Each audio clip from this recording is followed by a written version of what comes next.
Hi everybody, this is Steve at E Speaks For You channel, and I'm gonna touch upon the whole debt ceiling with the Social Security checks not being issued according the potential of not being issued according to our President Obama. I really wasn't gonna touch upon it because I figured it's all a big hype, scare tactics, but apparently they're trying to push more of this whole psychological economic manipulation or scare tactics.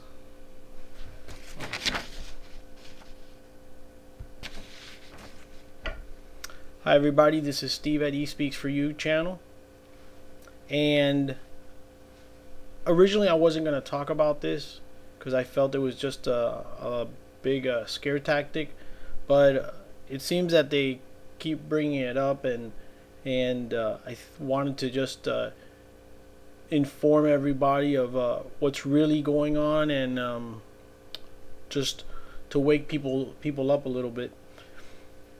Anyhow, the our President Obama had spoken previously about if we didn't raise the debt ceiling, that there was a possibility of Social Security checks, as well as veterans and disability checks, not going out, and obviously it affects a lot of people. But I wanted to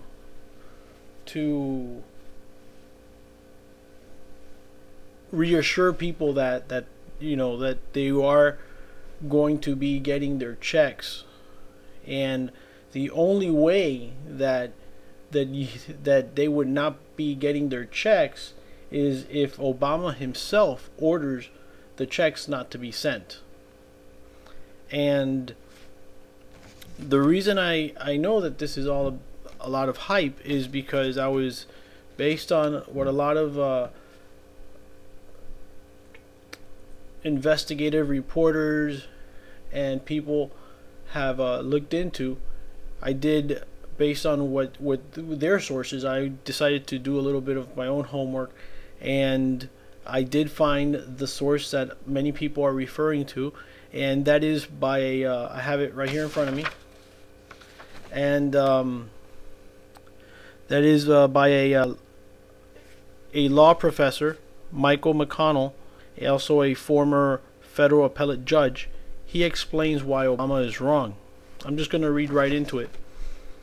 The Social Security Trust Fund holds about $2.4 trillion in U.S. Treasury bonds, which its trustees are legally entitled to redeem whenever Social Security is running a current account deficit. Thus, if we reach the debt ceiling, this is what will happen. The Social Security Trust Fund will go to the Treasury and cash in some of its securities, using the proceeds to send checks out to the recipients. Each dollar of debt that is redeemed will lower the outstanding public debt by $1. That enables the Treasury to borrow another dollar without violating the debt ceiling. The debt ceiling is not a prohibition on borrowing new money. It is a prohibition on increasing the total level of public indebtedness. If Social Security cashes in some of its bonds, the Treasury can borrow that same amount of money from someone else. President Obama is therefore wrong when he says that failure to raise the debt ceiling might result in not sending out Social Security checks. Again, that is, I was quoting what law professor Michael McConnell, which is he's also a former federal appellate judge, had said. with that being said, I also wanted to touch upon, and again, the only way that Social Security checks and other checks are not going to be sent is if Obama himself gives the order not to. So, that being put aside, I wanted to touch up on a couple of things.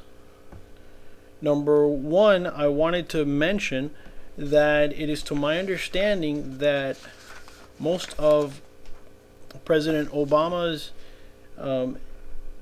assets or income comes from his investments in treasury bills.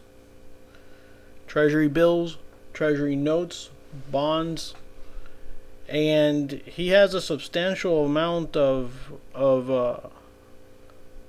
money invested in here, anywhere from $1 million to $5 million, according to sources. And these bills and treasury notes, the way they generate income is based on interest and also on inflation. I'm not going to get into the definitions behind a U.S. Treasury bill or U.S. Treasury bond. I encourage people to do their own research and notice how the fact that there's a possibility of inflation taking place, that these treasury bills or treasury bonds actually make money. So it's kind of interesting, I think, because you have a lot of the politicians, as well as, of course, our president. They make their investments based on how they foresee the economy moving. And what's interesting is that, at least I find it interesting, that at the end of the day, they make the choices on how our economy is going to move. For example, take if there's a whole virus scare going on, well, they are the ones that issue the state of emergencies and so forth. And so therefore, if they start requiring you to take a vaccination, what really prevents them from previously making some type of investment in that vaccination or in the company that makes that vaccination? Just the same, like if they can anticipate, of course, before they address us and tell us about it, if they can anticipate that there's going to be a war going on or something, then they would probably invest in military manufacturers or airplane. So, such as Boeing, or you could they invest in Lockheed Martin. I mean, there's a number of companies that they could invest in based on how they foresee that they're taking our economy and our nation's direction. So, with that being said, I just wanted to go through last night on July 25th. Our president addressed the nation regarding the whole debt ceiling and so forth. And there's a couple of things that I just kind of wanted to point out. For example, he said, and I quote, "And keep in mind that under a balanced approach, the 98% of Americans who make under $250,000 would see no tax increase at all." Now, end quote. Now, my take on that is, okay, great, that doesn't affect me because I don't make that kind of money. But unfortunately, shit rolls downhill. So if the people who are making over 250,000, they get affected, those are probably the people that are employing you. So if their taxes go up, guess what? They don't have enough money to pay for your salaries. So there's going to be more job loss. So that's the one thing I'd like to address to a lot of the people that make under the 250, that, maybe, for example, if maybe that person that makes more than 250 is not a business owner, but yet he still makes 250,000 because he's a professional. Well, the people that do work for him, even though he's not a business owner, may be like a cleaning person, a person who does a landscaping, a pool maintenance person. Those people may end up losing their jobs because or that potential employer that they have there, that customer, they may lose that person because that person may say, well, you know what, since the government's deciding to tax me more, then I can't afford to pay the pool guy and I'll do it myself, or the cleaning person and I'll do it myself. So those are things that people need to be thinking about. Also, another thing he had mentioned, Obama said in his address to the nation on July 25th, I quote, "Many Republicans in the House refuse to consider this kind of balanced approach." And I end quote with that. I feel that this is more of a re-election strategy, putting the blame on the Republicans, trying to set himself a nice little comfortable couch there. That's the only thing I wanted to mention on that I feel that it's more of a re-election strategy based on the usage of words that and the pointing of the finger that he's doing. He also says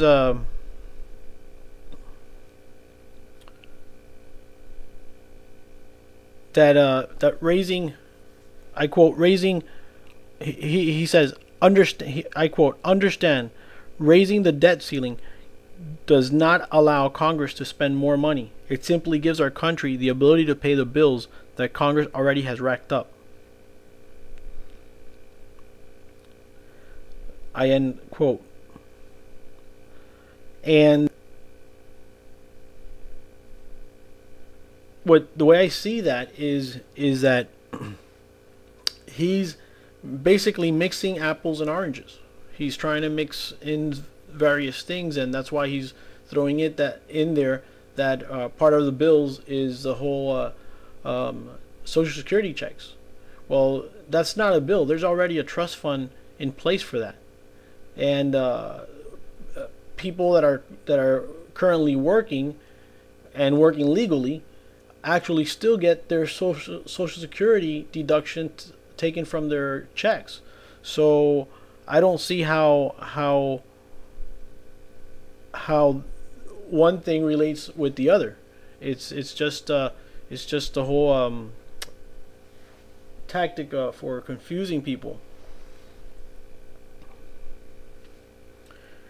And he goes on into saying, if that happens and we default, we would not have enough money to pay all of our bills that include monthly Social Security checks, veteran benefits, and government contracts we've signed with thousands of businesses.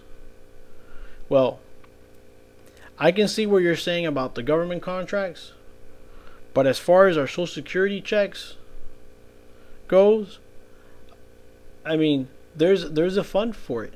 There's no reason that those checks, cannot be issued out. Now that he may not want to, and he gives the order for it not to happen, that's a whole different ballgame. He also mentioned that interest rates would skyrocket on credit cards, on mortgages, on car loans, which amounts to a huge tax hike on the American people. That's inflation. And who profits? Remember the Treasury bills?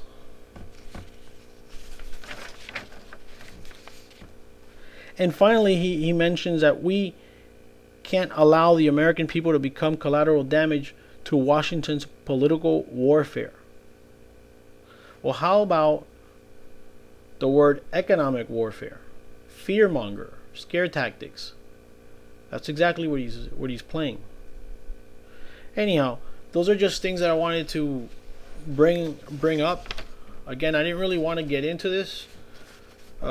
Sometimes all this money talk goes over people's heads, and that's fine. That's why I encourage for people to educate themselves. And even if it's on YouTube, look around. There's people that check your sources out. Don't just take my word for it.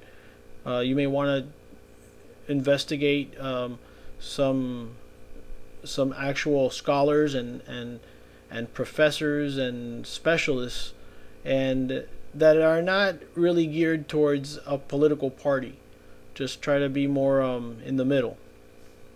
Look for teachers trying to educate on economics, and you'll be able to understand things on how things work, and just remember that things don't just happen.